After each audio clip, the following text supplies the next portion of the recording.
Welcome everybody to Rob's MetalWorks. We are ending out the year here, 2017. Oh my God. Where did this metal year go? Great year for heavy metal. And we're ending it out the way that we started it, in support of San Antonio artists. And I have with me, God, a guitar player that's always been on our radar, a guy that I've always been interested in, and he's continuing to deliver new music to all of us, the fans who love heavy music. I have with me guitarist, the man, Austin ZETTNER. Sir, great to have you back in the Rob studio. Hey, it's great to be back. Good to see you, Austin, man. I love your vibe, man. I always have.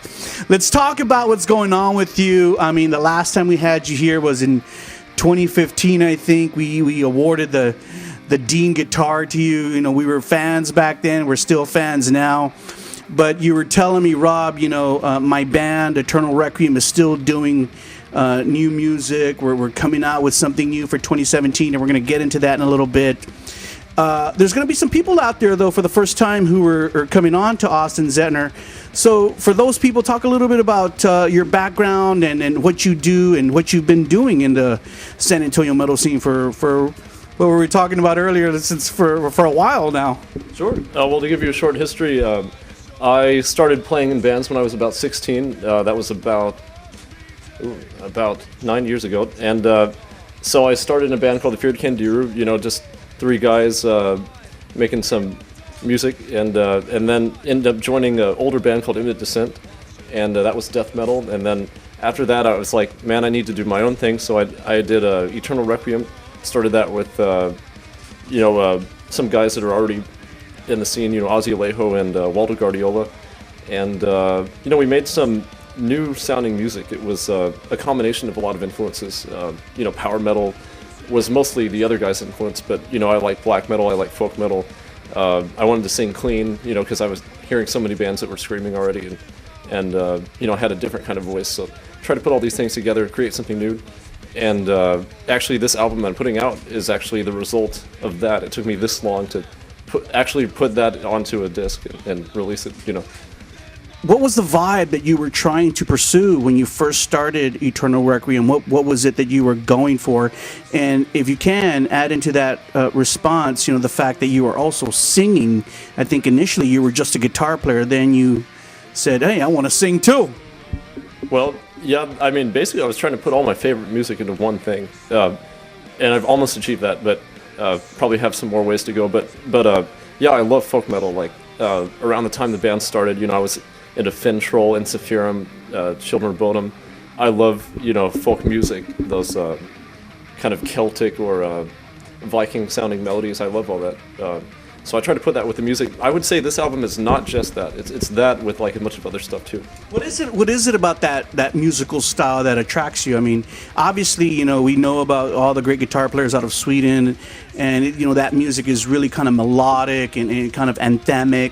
What is it about that vibe that you really connect with? I like the ancient sound of folk metal. It's like, it's an old music, but it's very powerful. It's very minor and heavy, and it's just a great combination with heavy metal. This past week, on December 22nd, you released your latest EP, Into Forever, and it's finally out. I know you've been working on it for the last several years. Talk a little bit about this brand new release. I know there's some new stuff. I know there's some rework stuff. It sounds great. I mean, I remember the demo of Eternal Requiem was a demo. This is not a demo. This is a legit, your first kind of debut release. Talk a little bit about what can fans expect from when they pick up this demo or this full-length release. Yeah, it's a full 7 songs. These are the songs that we wrote with the first lineup of Eternal Requiem. So, if you were ever a fan of Eternal Requiem, it's probably all the songs you remember. The sound was really good. We got John Santiago to help us. He's works with a computer in his apartment, but he's just has such a good ear and like so much knowledge about recording, and got us a really good product. I spent a lot of time working on this. We probably started recording this in 2015. But I had to take singing lessons. I had to do so many takes, just to get something that was passable.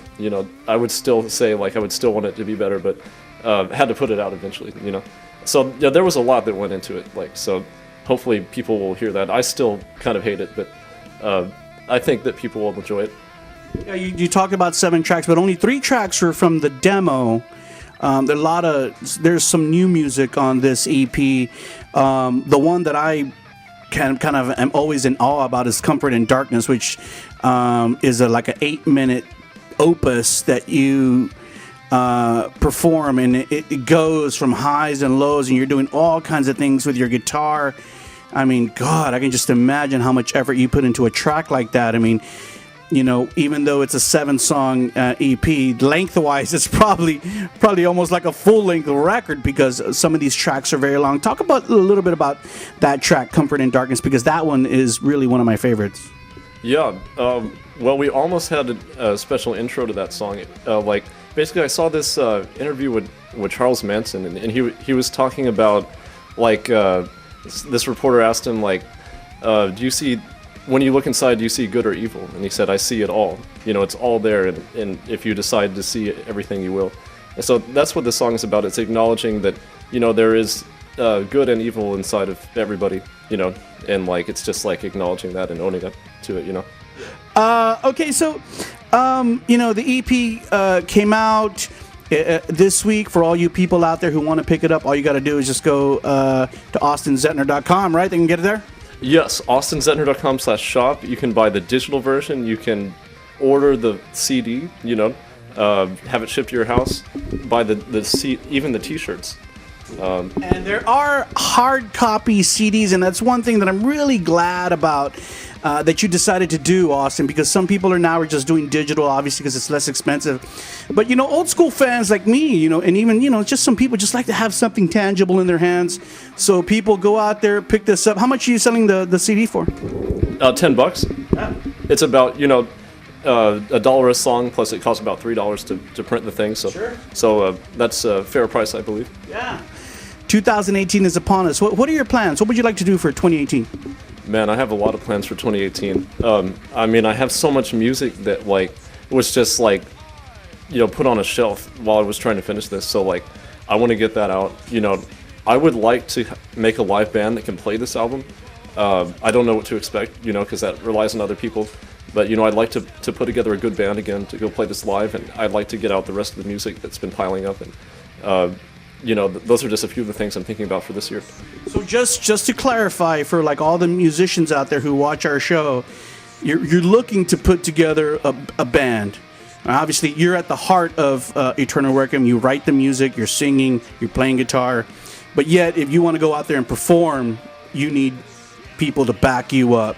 What would be your ideal band? Because, correct me if I'm wrong, Aeternal Requiem in the past has kind of been like a 3-piece band. Yes. So, if I had everything I wanted, I would have, a rhythm guitar player, I'd have a bass player, I'd have a keyboard player, I'd have a drummer. All these guys would be, into the same music. They would be happy to play this kind of music, and they'd be good at what they do, able to do it, and able to travel. I want to tour, just a few of the things I'm looking for. Nice. So hopefully that can happen for you, and if it does, then obviously we might see some CD release parties. Yes. I'm sure there will be at least a few shows coming up soon. And I know people like you just mentioned right now, you're always working, you already got new music. So what would you like, what is the next era of Austin Zettner kind of looking like with regards to this Into Forever EP?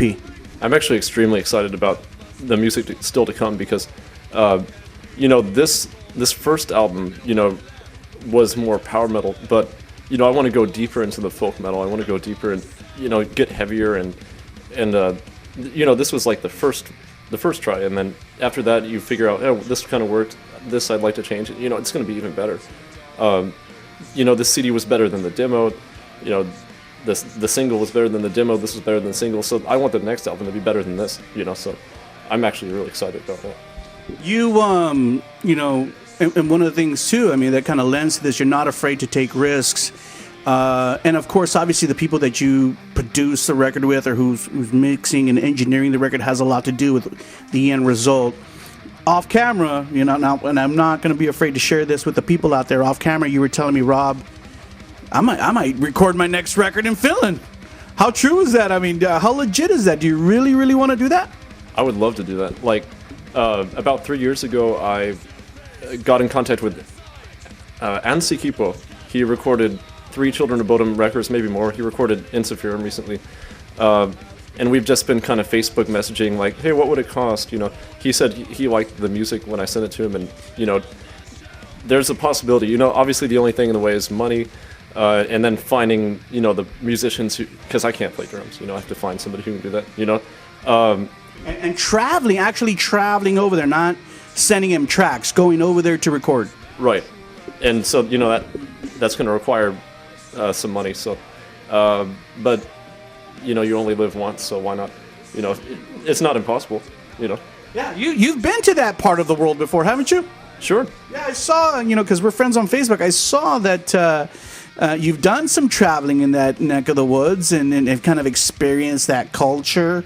Is that the Viking culture? The Norwegian culture? That's the word I was looking for, the Scandinavian culture. Yeah. So, awesome, man. I mean, I think that would be great. Those guys obviously know what the style of music that you're pursuing sounds like. Yes. I mean, so many of my favorite bands are from Finland. Like, I could probably, like, more than half of them are from, like, a country of 5 million people. It's just ridiculous. So, you know, I have to go. Cool. So, you know, as we end out, you know, you are a guitar player. I've always loved your playing. What kind of guitars are you playing now these days? What is striking your fancy? You know, like, a lot of people talk about gear and stuff. I've been playing the same guitar since I've been 15, you know, like, to me it's always been about the playing, not really about the gear, but I think maybe I'm due to, like, try a better guitar for, like, my main guitar, you know, so I might need to look around, you know. I don't know anything about pickups or amps, because just I played the same guitar forever, you know. Yeah. So I have some research to do. What is that red one that is that a red Ibanez that I've seen, some of the new photos that you have? Is that what it is? Oh, the Zyphos, the X-shaped guitar? Yeah. Yeah, actually I've been saving that, like, because it looks so cool, like, that needs to be, like, my signature. Yeah, I don't take it out enough, because I just don't want it to get scratched or anything, but, you know, I should use that one, absolutely. So, Austin, as we end out, what else have you been keeping yourself busy with? I mean, I know you're kind of like also a working musician. You've been acclaimed as a great, you know, guitar instructor in this city already. I know that you do work with the Alamo City, and you were also telling me that you kind of do some other things on the side too. So, for some of those people, some of the kids out there tonight who may be looking for a great guitar instructor, what are you doing kind of with your students? Oh, yeah, so I have a lot of guitar students. In fact, that's the only job I've actually kept since 2012. And, like, you know, I help with so many different things. Like, basically, I'm just trying to help people as much as I can, you know. So, like, if someone wants to learn metal, I'll show them the right technique. We'll learn some songs, you know, songs that make it fun to learn the techniques, you know. Or you'll learn scales, learn how to solo, learn some licks, sequences, music theory. I went to college, you know, so I know the music theory and stuff. And then some guys just want to record, they want to write songs, you know, so it's not really one thing. I'm almost like a musical tutor or a musical coach sometimes, you know, so chances are I can help you, you know, if you want to learn metal or you're having trouble with anything like that. Yeah. And we alluded to the fact that you have your the brand new website, AustinZettner.com. For all you people out there who have not yet checked it out, go there tonight after you watch this interview. What can people get from AustinZettner.com? Well, currently you can read about my lessons, you can read my bio, you can check out that album, you know, you can buy it, have a couple videos on there. It's kind of just like my professional web presence, you know, for now. Yep. Awesome. Thank you so much for coming over tonight. I hope that you can put the band together. Was there anything we missed? Anything that you'd like to share with the fans around San Antonio and around the world who will see this interview? Anything we missed? Well, I just wanted to thank everybody, because there are seriously people who've been asking me for this album every day for the last year and a half, 2 years. So, you know, thank you for everybody who stuck with me and didn't forget that I was making this album. So, I hope you like it. Come get your copy and rock on. Yeah. Support the man, people. Go to AustinZettner.com. Order the CD. It's called Into Forever. You saw the man right here only on Rob's MetalWorks.